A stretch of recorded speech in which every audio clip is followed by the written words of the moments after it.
imagery that they have to have that they go on. When they latch onto characters, they want more. Inevitably, they want to see this person in their mind's eye. We don't do it as a vehicle. We do it the same way we set a scene, the same way we micro build universes and describe Ray's wind going down the street when Billy stepped out of his house. It's identical. Same thing. You know, well, I mean, we give characters traits for different reasons. If you have a secondary character or a throwaway character, he might have a limp because one of your main characters gave it to him, and that becomes part of the story. He might, that's usually the case. You want to give him a distinct reason or a distinct item that makes him him, or you want to fold something into the story, something that allows you to tell you more about your main character. Because obviously, if a main character gave one of these throwaway characters a limp, there's a reason why. There's a story behind it, something that helps you develop your main character.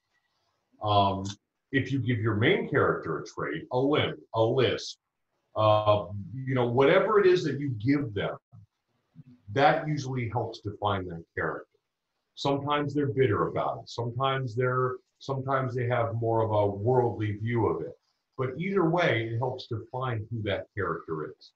Both is a trait? Is this an anomaly, or does it? How far do we go when? So what I want you to do is define trait: a limp, a twitch, eyes that go in 2 or 3 different directions. Those are anomalies. What about physical traits that are just?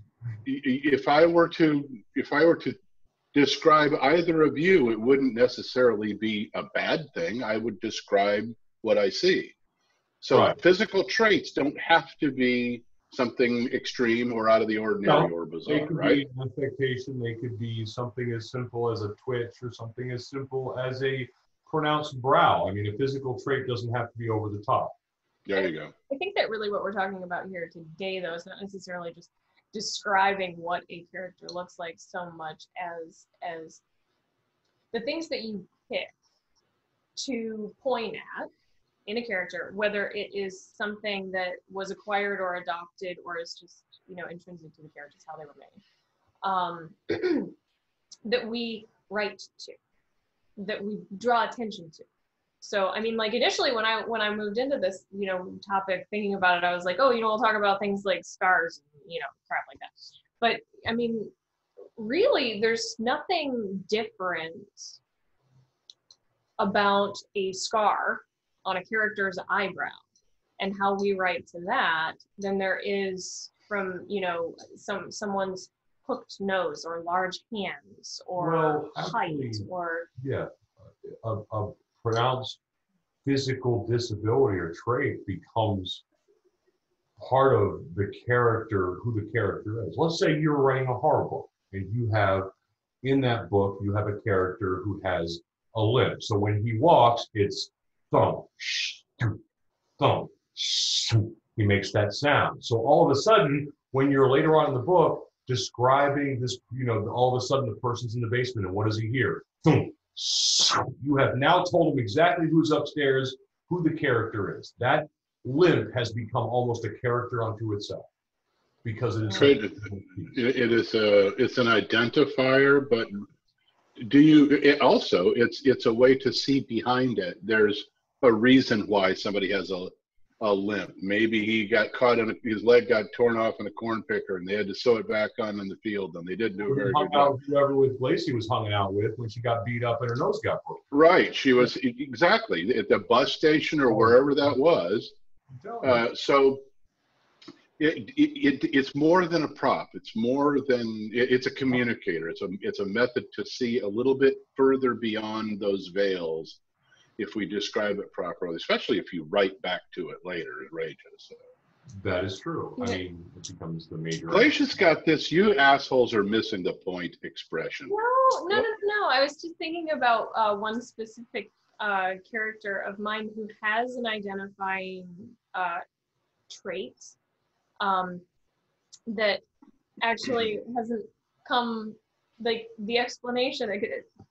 I wasn't like, you're missing things. I was like, huh, I have one that has had attention drawn to it, but it hasn't been explained yet. Well, It's I have a character who has a rod in his arm. I know why he has the rod in his arm. And it is significant. And later it will be significant. Everybody knows if they're paying attention, one scene that he has a rod in his arm. How can you tell if you have a rod in your arm? He went through metal detector. And he said he had. Ah, okay. So now you're giving them enough to know that he's got a rod in his arm. Are you deliberately delaying explaining this because it's important to describe it later? Why do they not? Well, or is it just awkward to explain it then? It made no sense. The scene was more about character exposition, like who he is. It was a great way to see the type of person that he is, because of an interaction that he has with the guy who's running security in the building that he's going into. And they have this little exchange about the thing in his arm, and he's like, he goes into this sort of mental analysis of what the kid is doing and how he's fucking up and how he's going to lose his job or get somebody hurt, because he's assuming, because he knows Grant, that Grant is safe. And so when Grant goes through the metal detector and it's the arm, the kid this is Grant, huh? And Grant's like, yeah, and asks about his family, but as he's walking away, he's like, damn it, he should have run the wand over me because he thinks it's my arm, but he just dismissed me. And that could have been me bringing who knows what into the bureau. Okay. But it's valuable later because it disallows Grant from doing certain things. It's just we don't really know that. Does it count as a trait though? That sounds to me that's artificial. That's like glasses that are all scratched up on one of my characters because he's too cheap and lazy to get more glasses. It says something about him, but it's not. So here we're blurring the lines between. Rob has scratchy glasses. I don't don't have any scratchy glasses. But no, I mean that'd be considered a trait. I mean, I did the same thing where I've got a sub character for one of the characters in The Fallen. She's out chasing people. He walks in. He's got a limp, and he's got a limp because she gave it to him the last time she was chasing him. That becomes part of the story. And that's part of that, giving them a trait that furthers the character, the explanation of the main character. And okay, so here's something. There's a temptation. Some folks are going to hear this, and they're going to wonder if they're hypersensitive, I suppose. If they're traits can be treated maybe a little more kind and thoughtfully with some than it will with others. Are we in this modern era running afoul of people who say, you bastards are making fun of folks with disabilities, I'm going to cut your balls off, or I'm going to poke Glace's eyes out? Actually, yeah, I have something to that, but go ahead. No. Is it the ableist thing? Oh, the ableist. Oh my God. Go ahead and say it. Go ahead and tell it. This is funny as hell. Me? You want me to tell it? No, go ahead. Okay, so no, tell I'll tell it. So well, I had a college-age kid, who, let's call it a millennial, read Revenant to find out, doing a sensitivity check, we'll call it that. And they read the book, and they had a lot of comments. This is probably more like a Gen Zer. Yeah, the Gen. Okay, so let's just say the comments were probably longer than the book about how unsensitive Revenant was. So the answer to my question is going to be yes, obviously. Yes, okay. It's like, well, you're an ableist, and I'm just like going, well, your mom, and I had to look up what an ableist was because I'd never heard it. This happened very, very shortly before I met you. This is one of the first conversations that Raymond Bayly and I ever had.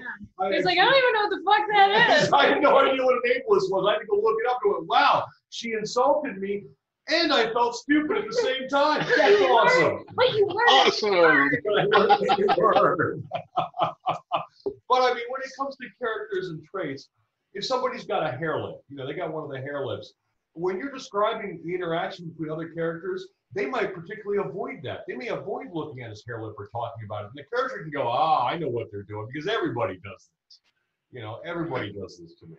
you're describing real life when you do that. You give that ability to, you give that I ability. mean, judge it, or I should.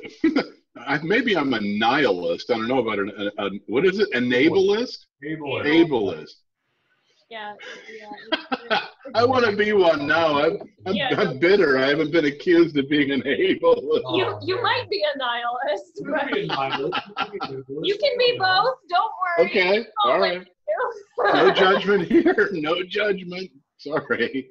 Oh God, this is starting to sink. It took 20 minutes and it's sinking. That's an ableist nihilist. An ableistic nihilist. Nihilistic ableist. Yeah, hold on. Yeah. In need of sensitivity training too. So. Sensitivity. Got up and ran. No, it's okay. Raymond Bayly just got up and ran. It's funny because we've accidentally come across three new things. Like I was all like scar on the eyebrow, and now we're like, Now we're like broken nose and wrist. We came to the table with something. No, well, the truth though is, we're sitting on the other side of the writing process, and we don't give a shit, right? Break his nose. Break his nose. Break his nose. Oh. We don't care though, do we? I don't. I don't give a shit. I don't give a shit what anybody thinks about. If I'm going to write a character that's got some bizarre, I'm not interested in being PC. I write the way I see the world. It's too bad if they don't like it. Really good books aren't comfortable. Correct. No, they aren't. Honestly. So yeah. But it's worth mentioning, though. It's worth mentioning. You can't not take into consideration the receipt of your readers, right? The astounding come away from my story is not the ableist. It's the fact that I may be insensitive when I write. I know, it's a shock. It is. Only How about that? Only when I write. Only when I write might I be insensitive, yes. Yeah. Maybe my books aren't sensitivity friendly. They're really not. They're not if you're under the age of 30, Yeah, don't so read. I will grab a little teddy bear and I will hug him the entire time while I'm writing to make sure that everything's sensitive, friendly. Just make sure you give the teddy bear a scar and a limp. A scar and a limp. I'm gonna give him one eye.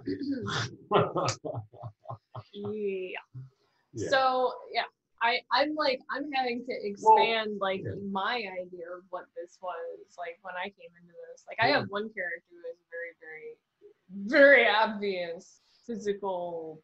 He has an injury, right? And so yeah, that was kind of where I was like, well, let's start there. And I had such confidence. I would walk into the room with you guys, and it would be absolute pandemonium. Pandemonium. Well, one of the things I can say we haven't done, but I have seen done in books is like make your main character blind. That changes the entire dynamic of the story. I mean, if you give a character a trait that then defines him and limits him in some way, it changes how you write that book. I'm going to start writing that book tonight. I mean, think about somebody with a stutter or a stammer that's like a little dialogue bubble up above your head. You're thinking. No, but I mean, imagine the blind person in the same room with a murderer. They can't see them. I think that's good. That's still cool. But not the MC. I know. That's a huge limitation. That's a huge Dude, limitation. but hey, right? Like, so you talk about character traits. That's an interesting way to look at things. Is the limiting factors. No, I mean, this is an interesting way to look at this. You talk about things like, cleft palates and scars on eyes and limbs and lisps and things like that. All of those realistically are things that not only kind of work towards the character's identity and their ability to be identified by the reader, but also like their own personal self-contained identity. But they're also somewhat limiting factors. They are. Just like blindness. Well, I mean, let's. Yeah, but the antithesis to that is that you're avoiding cookie cutter Ken and Barbie characters. You're making. Your main character was agoraphobic. I mean, that's same kind of thing. That'd be kind of a cool story. One of my Yep, Yeah, I I have mean, something you have the cooking like that. ability. Yeah, that's interesting. Well, I mean, like at that point in time, we get past like let's isolate like physical traits here because I like know, yeah, because then we're calling mental traits. I actually really did want to do a topic just on character traits. So like let's save that stuff. Maybe we'll Okay, do that okay. next weekend. We'll do next Coming week. up next week. Next Yeah, week on Authors in Chains. Next week on Authors in Chains. Yes. The man, the myth. Yeah, anyway. The Ray. The Ray. That's right. The myth, the myth, the Ray. Yeah. But yeah, no, I agree. I mean, from a physical standpoint, it allows you to customize your character. It allows you to find your character. Yeah, there are all sorts of little tricks you can do when you give your character a distinctive trait. Things that change the dynamic or change the envelope of the story, change interactions with other characters. That's a big one. It's also one that you have to be careful of too. Because let's say you did give your character a severe limp, right? Well, if you gave your character a severe limp and he happens to be a detective and he then goes dashing after, the bad guy, You ain't gonna get there. You want to take a look at how you're writing. No. But the limitations, though, the limitations that come along with that, you can exploit the tar out of them. There's a lot of tension and suspense and weirdness that can come just from that person's inability.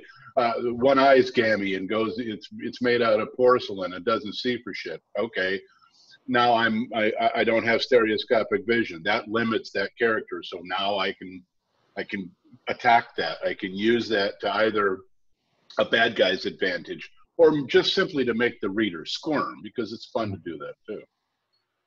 Which, yay, making readers squirm is fun. Yeah. Who doesn't like doing it? I know, I do. You like making Yeah. All right. No, but the thing that we're missing here actually is kind of how I've come to use things of that nature is that like I use it as like justification for actions. Like I have one character who has like a really horrendous injury, and it is the reason that he's on the path that he is on currently. It is the reason that he does what he does instead of what he did. It doesn't necessarily define him or change his it has made him who he is today, but it's not necessarily a bad thing. It's just kind of how all normal people, adjust to things that happen in their life. Something happens and you go, this way instead of this way. It's not like this, like, like earth-shattering thing where like, oh, my life almost ended, and, that sort of thing. Like, it's just like he was hurt very, very badly doing what he was doing. And it did change the course of what he was doing. He ended up becoming someone who's more academic. But it's not like he's running around like, Well, wait a minute. How is what you're describing different from what Ray and I were talking about? You isolated us there, and you're saying that we were forgetting something. Well, Clarify that. He was talking down to us. Yeah, he was.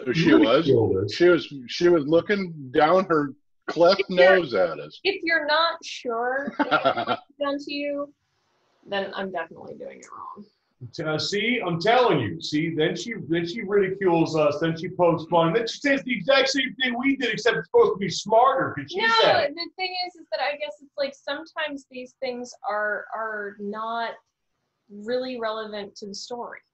Okay. Is kind of what I'm saying. So it's for a more rich. You're saying that this is just a more rounded description of this character. It doesn't have to go anywhere. Yeah. It just tells you more about. Okay.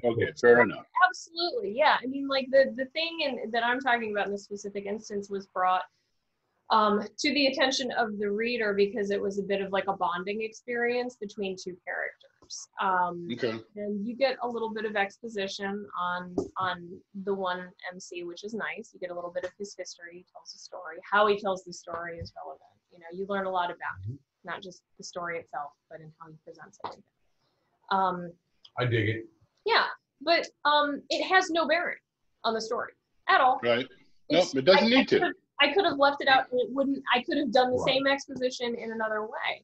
But so, I mean, I guess that's kind of one of those things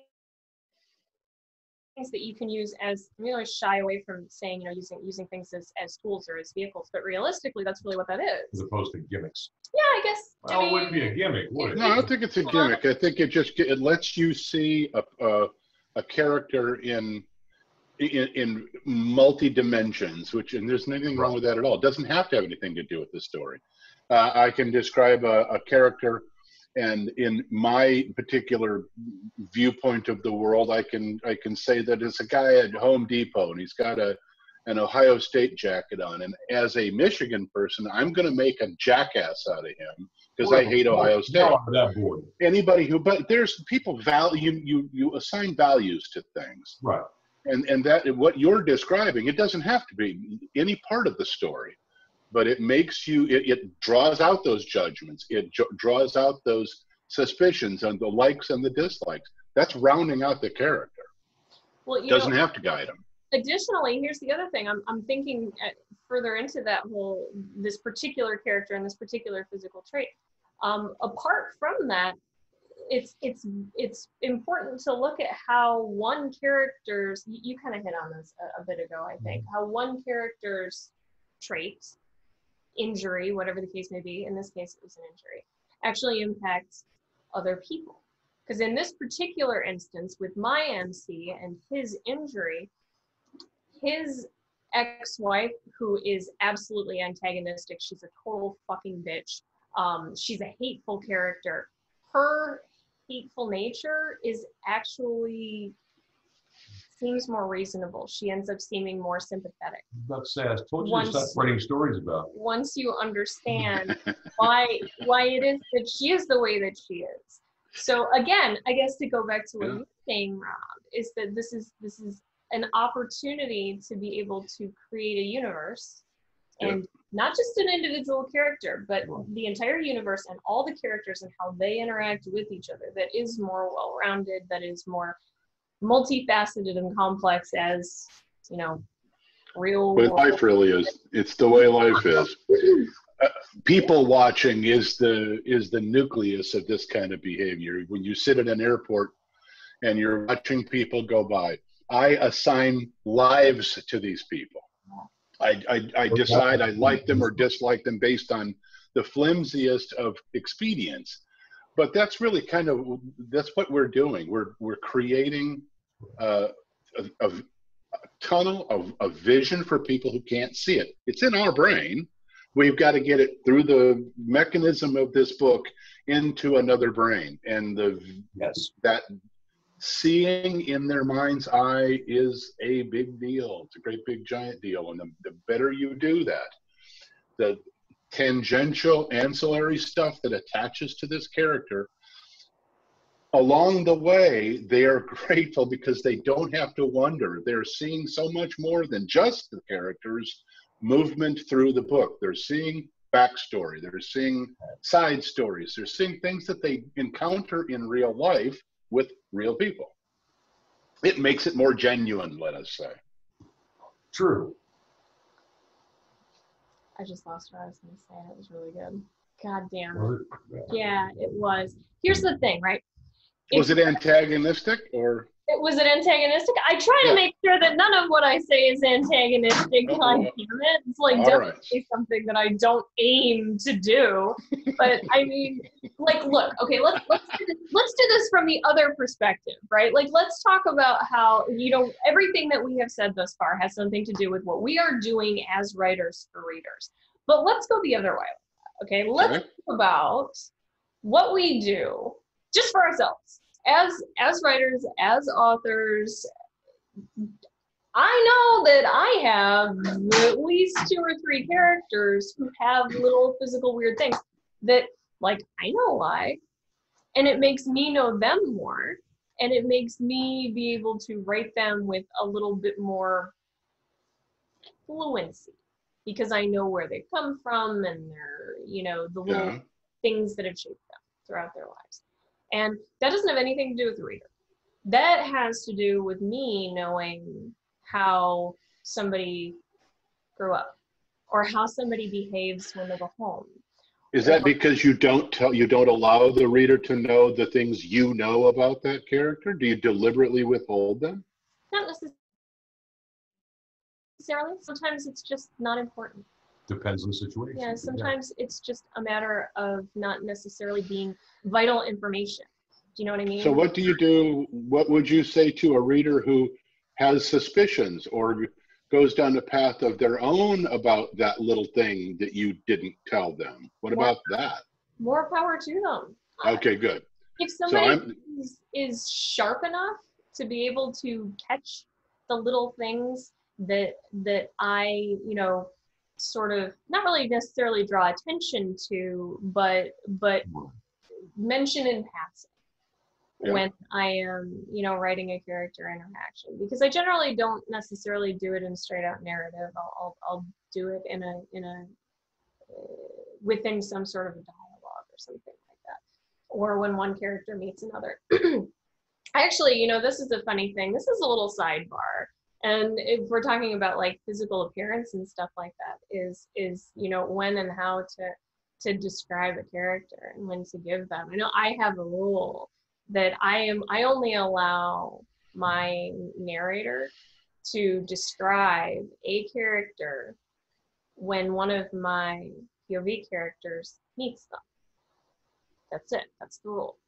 I will not describe a character like character A meets character B. Never mind. I'll do it this way. When Miles is one of my MCs. Lark is one of my MCs. We don't really get a good look at what Miles looks like until Lark meets him. There are several characters throughout the story that we meet along the way, but until one of the POV characters meets them and notices things about them, that's when I allow my narrator to really and truly describe the person. So basically, you're meeting this person through the eyes of the POV character. Right. Instead of, but it's not first person. I don't write in first. I write in third. So this is from the perspective of your third person POV, right. But with your narrator going, third down and through, that sort of thing. If that makes any sense. It does, but you're deliberately removing an avenue for your reader. Again, you seem hostile as hell to your readers. To me, I think you hate them. I think you hate them all. I don't know. I'm doing this for me, not my readers. They can kiss my ass. That's Glacia on a roll. Yep, that's me. But okay, so here that begs a question. Wow, butthurt is strong with this one. When one of your MCs is getting ready to describe meeting another, this vehicle that you use, this method, every time that happens, do you have to make a shift in how you describe that person to match up with disparate and unique perspectives, personalities from? So if Lark met Grant, and then you're going to describe Grant through Lark's eyes, true? Yes. What happens when Timmy down the street, some ancillary character meets a fourth character, or Grant? Come to that, do you describe that process differently? Timmy is not a POV character, so Timmy's perception of characters does not matter. He doesn't get to describe characters. He's not allowed. Who's allowed to describe characters? Just Lark? Only my POV characters. So in book Lark, one, Grant, that would be no, Grant isn't even a POV character. Okay. So it would be Lark, Miles, David. In later books, Grant and that's more than one person. So I'll ask again. You have multiple POV characters when they are whoever owns the POV. I have third limited rotated. So if I am in Lark's POV, then Lark gets to describe whoever it is that she's looking at, no one else. And until it switches to the next POV, which my POVs are marked when they're switched, marked with asterisk. So she is describing what somebody looks like. There's an end of it. The person, your reader will see that, her description of that character, that's it. You're not going to have anybody else describe Grant. Not in that POV, no. All right. Not in that POV, no. Like when we talk. You're making this really hard, by the way. I know, right? No. All these weird rules she's got. But here's exactly, rule girl, right there. Absolutely, 100%. I'm going to give you an example. I call her Chickapedia. He does. And I have Google Foo. She does. I'm Wikipedia. gonna give you an example. Goo girl. Goop girl. That's awesome. I love that. Can I get another t-shirt? All right. I'm gonna give you an example. Thomas. Thomas is a character who is described by three different characters. He is described by Lark. He's not really Lark, but the narrator gives you information about Thomas within one of Lark's POVs, within one of Miles's POVs, and within Okay, so you do have multiples. only when they first meet, though. Well, I don't care when you do it. The question was, do you use multiple POVs for a singular descriptor? That was what I wanted to know, and now I know you do. That's what I said, yeah. So now you are really making it hard. Really, much?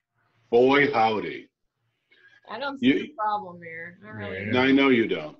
This is like, man, this is digging a ditch with a spoon. Jeez. Just face roll it. Face roll it. Right. I'm not sure if I'm being made fun of. No. I can't tell anymore. Well, I'm exhausted at this point now. I'm tired. I feel inadequate. I feel like I've broken some kind of a rule. I need This a is nap. terrible. Right.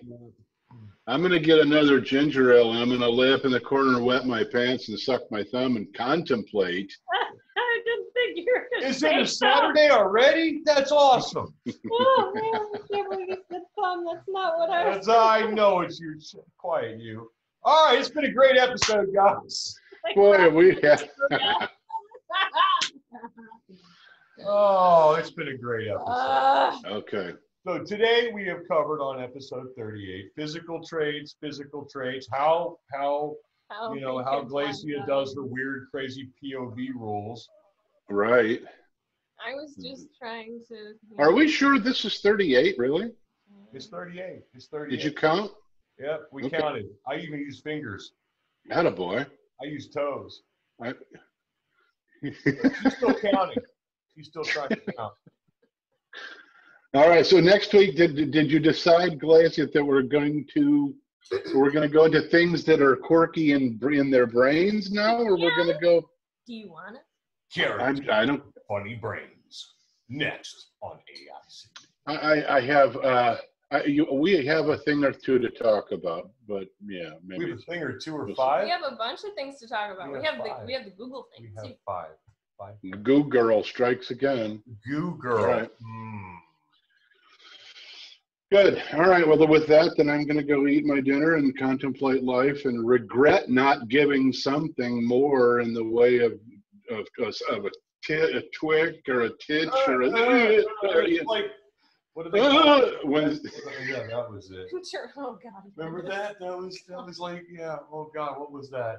No, That was no, like no. sex Tourette's or something like that. Oh, that was crazy. Yeah. The documentary. The So, doc- man, we were Okay. watching a documentary and then somebody had like a statement. They're like, "This is like Tourette's for sex." And it was it's like, I know, some sort of a right. It was a dysfunction or dysfunction. something like that. Wow. like, sex for Tourette's. And I was like, do "That is that? awesome." Like, Yeah, I you did. walk down the street and suddenly I'm start afraid- having sex Yeah, with like how does that someone? work? Yeah, you know.